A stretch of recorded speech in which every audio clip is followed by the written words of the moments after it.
study. Today is the day 6 of World Book Fair at Pragati Maidan. We have with us our author, Dr. Angel, the author of the book Manny's First Rainbow. How are you feeling, ma'am?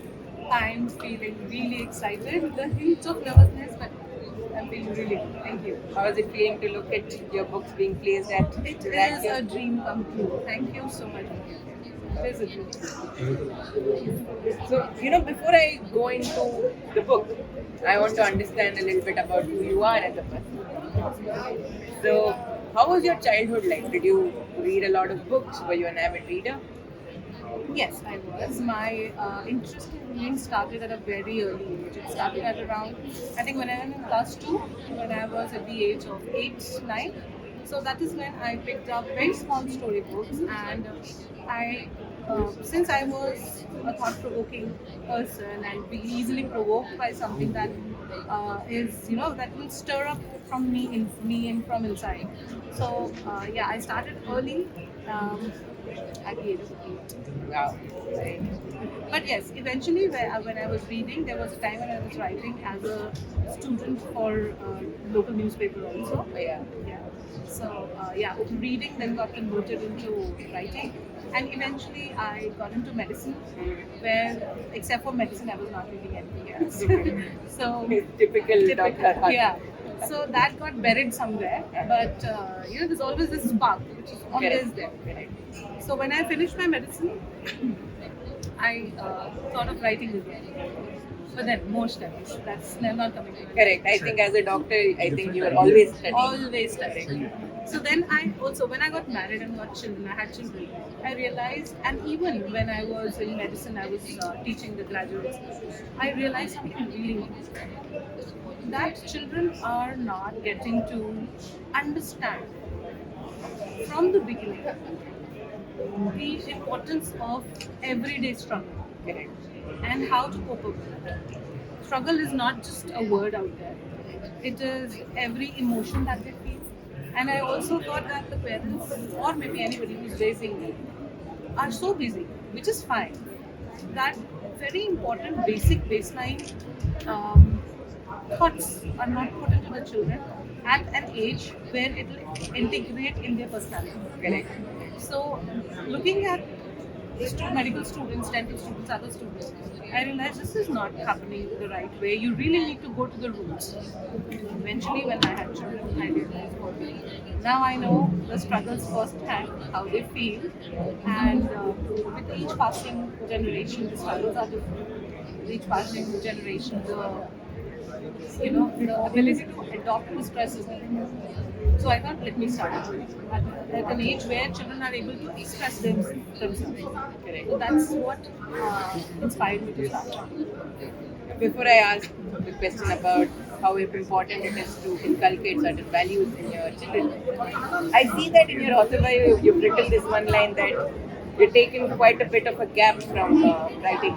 Was your studies the main reason for it? And how difficult was it for you to get back to writing? It was not difficult because studying also included scientific papers. Correct. I was anyway writing, but it's just that the matter was good. But also on the other hand, I had this multiple what do you call it, exposures to children, which enhanced and made my it acted as a catalyst for my thought of putting it to writing. No, this is like a requirement of the day. So coming back to writing was never a challenge. Correct. Okay. Because you were always I was in always touch. writing. Correct. Correct. Before I go ahead, I want you to unwrap your book. Yeah. I think, although you've seen your book a number of times now, seeing it for the first time, it just feels like you're seeing it for the first time again. And we wanted to give you that feeling. Thank you. Can I help you? Yeah, please. Yes. You can share it.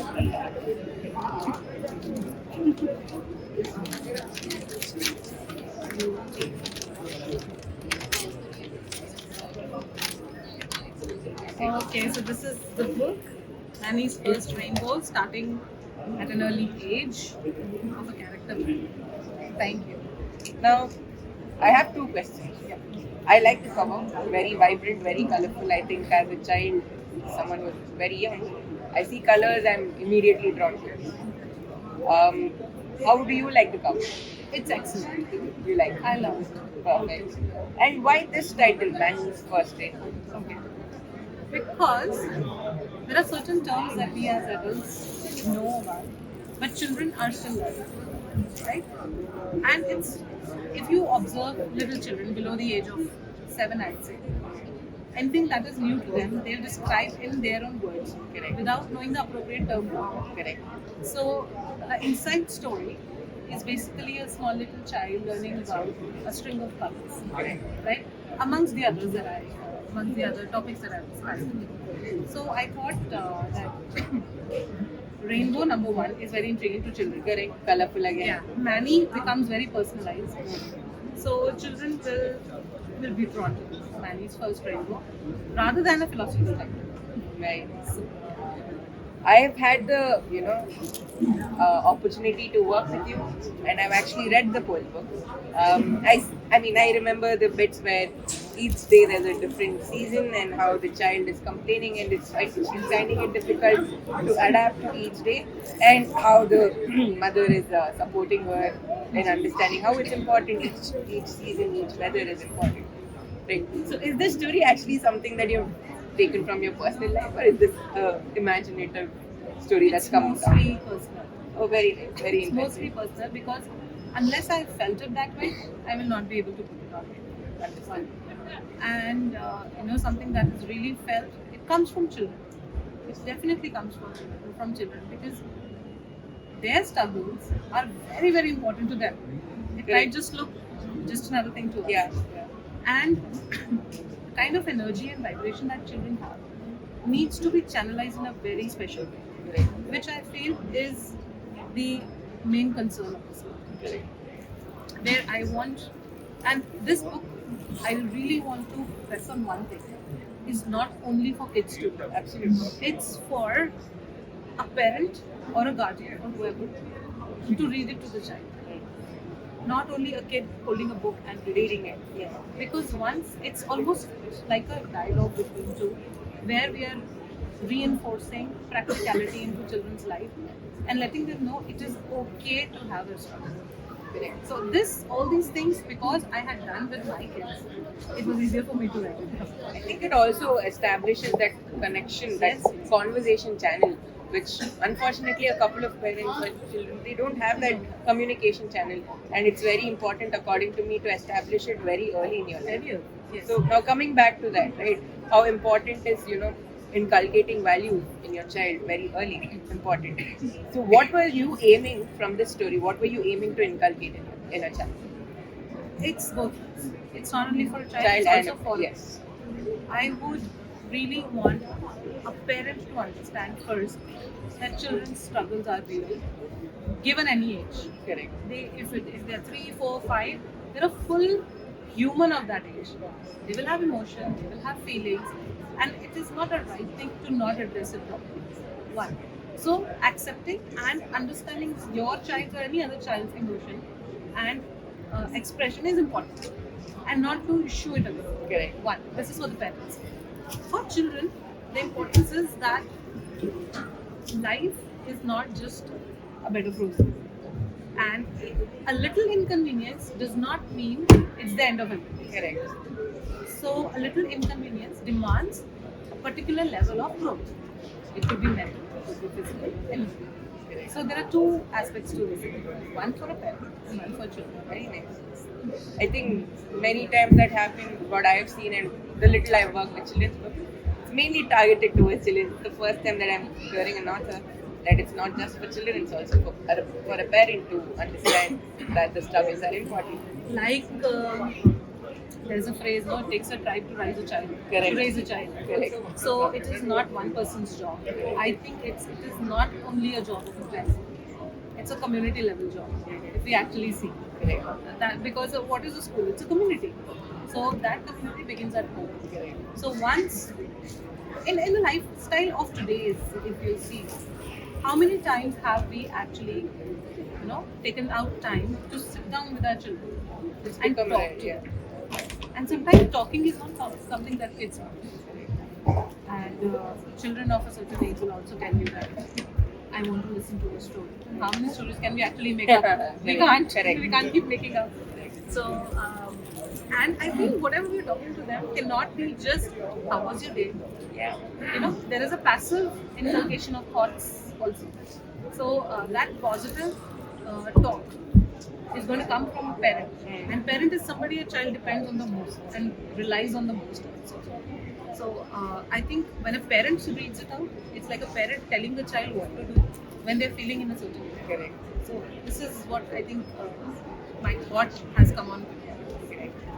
And again, what I've observed in a number of children's books is they give you the message directly: be kind to others, help people. But here, you've given the story. You're basically, joining those Dots. neurons and nerves, what you say, very early. And I also see that the illustrations that are there, very pretty illustrations, very you. colorful, very nice, to the point, along with the story. Which is your favorite illustration and all? My favorite is when this illustration, when all of them are together. Very When all right. of them are It feels together. like a typical everyday Everyday. session. Yeah. Every day, everyday struggle is an everyday business to be talked about. Correct. So my illustration is this one I love the most because mom is there, dad is there, Correct. child is talking Yeah. to both of them. And the one thing that I have to observe is it's more relatable. I see my Yeah, mom yeah, sitting exactly. here, my dad's trying to figure out something, he's using his phone or he's Yes. just sitting and concentrating on something. Child is observing both of them. Observe. Very nice picture, very nice illustration. Now, coming to how your family's reaction was. Okay, first before your family, how was your children's reaction? Oh, they loved it. Loved it. Did They you- loved did it. they- When I wrote the manuscript, I read it out to them. Mm. And I asked their opinion. What do you think needs to be changed, if at all it needs to be changed? My elder daughter was 8 years old. She's like, Mama, it is perfect. Very nice. And I asked both of them, is this something that you want me to add? What you go through, what you feel, or what your friends would feel about it? Mm. Not yet, but I will let you know about their struggles. But when I read it out, when I showed them the illustration in a raw form, they were very happy. They were very excited to get the book in hand. Very nice, very nice. And And I loved it. how was your feeling when you saw your printed copies for It the first was time? so good, so amazing. Like I said, it is a dream come true to see your hard work come on paper like Correct, this. correct. And it's not only mine, Correct. it's the entire team. It's just my name out there. But yes, and the entire team has worked really hard for this. And it was amazing to see how a cumulative effort can look so good. Correct, correct. Now, if I have to talk about why did you choose just children's books, right? Because you started getting into your art of writing again. I again understand that you have your own children and you wanted to give them something. Did you at any point try to not get into a self-help sort of a category or a fiction sort of a category? I'm already helping people in medicine, so I'm no kind of no okay. self-helps anymore. Self-help is something that comes from within, starts from within. I might write someday, but as of now, I feel the kind of children we want in future need to have a very solid foundation, Correct. which starts with them having the same mind, Mm. a tuned mind, to know that there are certain things which are normal. Mm. Parents, whatever they provide, is a blessing definitely, but inconvenience is not a blessing. Correct. So they need to understand that. It comes with because it, yeah. this kind of an attitude and aptitude is going to lead them into a competitive world in a less stressful manner, right? And there'll be less number of anxieties. I see patients every day. So I've seen how anxiety is there, depression is there, other sorts of things are there, eating disorders, everything, if you trace it back, comes to childhood. Correct. And it necessarily does not mean that the child is having traumatic. Correct. It just means the dealing of everyday life has been so convenient for children that they think everything is good and convenience is the thing. Yeah. But that is not true. That is not how the world operates. Correct. So I will just give you a very small example. Even when we study medicine, there is something called, I'll give you an example of a bone in our leg. There's something called stress lines. And the growth of the bone happens along those stress lines. A growth of a human being happens along those stress Wow. lines. right? So a mind's growth has to happen on an everyday correct management of whatever inconvenience is conceived by children as stress. Got it. You understand? Yeah, yeah. It, I might have sounded a little No, no, no, no. complicated. It was very nice, but, very nice connection to Yeah. both of them. So we as grown-ups, and you know, not all of us can deal with children in exactly same way. But we as grown-ups need to understand that a child's emotion is very, very valid. Correct. And only if we are starting now at that age are they going to come out as their full potential. Correct. Absolutely. Absolutely. I have to actually appreciate you for that fact because when people write children's book, they try to keep it very merry, jolly, happy-go sort of a book. But you're actually giving them a reality check. You might, people might say that children, let them be, but it's important, and I appreciate that you've passed on that importance in a very beautiful manner. Now, coming to another question. Now that you're a published author, a children's book published author, is there any message that you want to pass on to someone who's aspiring to maybe write a children's book? Yes, I know. There are so many things on the television, on all sorts of apps, that a child will learn. Right? For example, happy. Be happy. Everything is joyful. It is joyful. It's nothing wrong with that. But we cannot ignore that children, when they respond, are to be dealt in a good way, in a certain way. I won't say good or bad. So any inspiring author, first give it a thought. What are you going to write, and how is that going to manifest in a child's life? Correct. What is the impact of that writing? Are you looking for an impact, or are you looking for a happy story? One. Correct. So we have a flowchart now. So what are you looking at? What is your aim and objective of writing? Number one. Any author, I personally feel, especially for children, because children are so soft in their making that whatever we are giving can take any direction. Correct. Correct. So we have to be clear in our mind. What are we trying to put in front of our children? Correct. And with our children, I mean whoever this Yes, book yes, goes who to. are reading, yes. Right. And what are we going to do? So if I don't have the clarity, if authors don't have a clarity, then it is going to mess up. That is my personal take on it. Any author, in fact, when I am looking forward to look for, to write another children's book, what am I thinking? Am I aiming for a happy book? Am I aiming for a book like this? Or am I aiming for, something else? Maybe preschoolers or the, so the first basic step in an author's mind, in my understanding, is to be clear in their own heads. What are they looking at? What is the objective? And what is the influence of your manuscript? How is it going to impact the child? Correct. So there are many more books that are in the pipeline. I am hoping so. Wonderful. I think once you start, the ball starts rolling. Yeah, it does. And now that you know the publishing process also is a little more smoother for you. Is this book dedicated to anybody? My children. Do you want to say something to your children now? Yeah, sure. Hi Zohar. Hi Zia. Mama is here, and I am dedicating this book, Manny's First Rainbow, to both of you and your dad, Dr. Kailash Chandran. Thank you so much for all the help, and thank you so much for encouraging me throughout this process. Thank you. I love you girls. And any final messages to people who are viewing this video? Anything that you want to tell them? Yes. The final message is the book itself. Please take out time to read the book and understand your child. Understand what they want. Talk to them. Sit down, take one meal with them, talk to them. Not only about how was your day, about how they feel.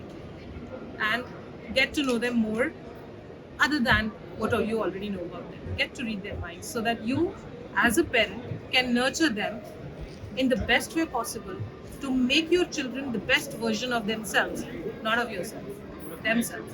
They are individuals, they are going to bloom in a beautiful way when loved, number one, when heard. Providing is actually coming down the list. So be with them, talk to them. I would like to thank you on. I have a question Yes. regarding the book. I was going through the blog and I just wanted to know, because my childhood has been a very different than what the book says. Sure. So I just wanted to know whether you were mature enough from the start to get communicative through your child, or was it after certain realization that you started, uh, which changed your perspective actually, that how. Honestly speaking, I do not remember a lot when I was a child. When I was a child, I used to go for my there's something called a Sunday school. So I used to go to church, the Sunday school part, where we used to read a lot of stories from a scripture. So I got interested in reading there. At a very early age, I understood that reading and communicating is important. But when I grew up, after all the struggles that we all have, making a career, etc., I got into teaching. We have a component of teaching also. And when I was looking at the people who were getting into a certain profession, across professions, across a particular generation, there is one common thing that is missing, and that is they are not accepting inconvenience. And inconvenience also means in medicine getting up at night and coming to see the patient, right? So if you're not doing this, you are not meant to be there. So if we are meant to do something, inconvenience is a part of it. So I was looking at children, how they are reacting to a certain case scenario, how they are, and this is I'm grown-ups I'm talking about, like 17-year, 18-year-old kids. I mean adults, I'd say. But yeah, the temperament has so much to do with the profession. Now I can relate it to my profession because my profession has a certain kind of demand and has a certain type of so-called stress, I'd say. But when I saw it in grown-ups and I spoke to them, and they would come up with not only subject queries, they would come up with other things also. And when I would start talking and going deeper into the problem and giving them a solution, I realized we have missed a lot in their childhood. Parenting has been a lot of providing. Providing is not the issue. Providing comes the least. Mentally strong-headed children will come only if the parents are talking. And why I say parents is because for a child, parent is the only fortress for them. Correct. Or anybody. I'm not only parent, guardian, whoever. One grown-up figure as a fortress, and something like this coming out from them. Imagine the security that they feel. Imagine when we sow a seed so young, somewhere it will start ticking. Our mind is so beautiful. In a stressful situation, that seed will start ticking. Yeah. Okay, I have to deal it in a certain way. Correct. That's how it proved. Very later on, I had my kids and I knew that, okay, what I was thinking is actually true. I have to start putting them in them also. And just last question, Sure. any difficult situation that you came up while raising your kids? It's everyday I'm difficult. talking about communication. Sorry? Communication? Yes. Yes. Not raising. No, I raising- understand. Raising is a huge, huge It's a very huge spectrum. topic. Yeah. While talking to them, it is a lot to do with a parent's patience. So parenting, the first thing that you have to understand is patience with children. So when you're talking to them, like my younger one is less talkative, extremely naughty. So extremely naughty children are extremely intelligent children. Let me tell you that. And intelligent children do not talk much because all their strength is going somewhere else. So getting to them to talk is a challenge. So it took me much longer than it took me with my elder child to get her to speak to me, and that's an everyday process. And sometimes you have to give up wanting an answer. Sometimes I would laugh. Zia, how was your day? It was good. What next? So you can't just expect number one to tell them everything. You have to keep asking, keep knowing, and sometimes they'll get irritated. Why are you asking me so? Why are you talking so much?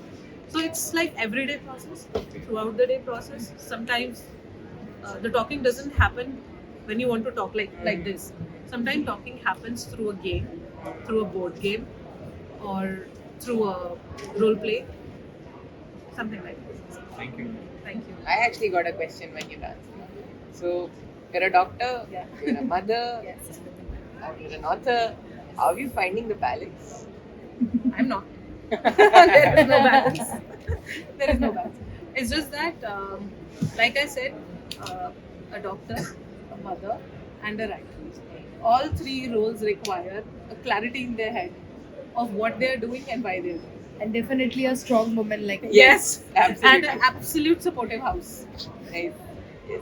There are things that I'm not doing. I have help for, but yeah, support from the family is important, and self-dependence is important. And I feel a bias has to be erased amongst the three: Correct. a doctor, a mother, and a writer. So I can be all. I can be one. I Very can true. be none. Very true. So I'll end it with congratulating you on publishing this book and also thanking you for trusting us with this process. Thank you. I think it's come out in a very beautiful manner. I've loved working with you. Absolutely loved working with you. Thank you. And we have a small token of appreciation from our end. This is from us. Beautiful. Just to Thank you.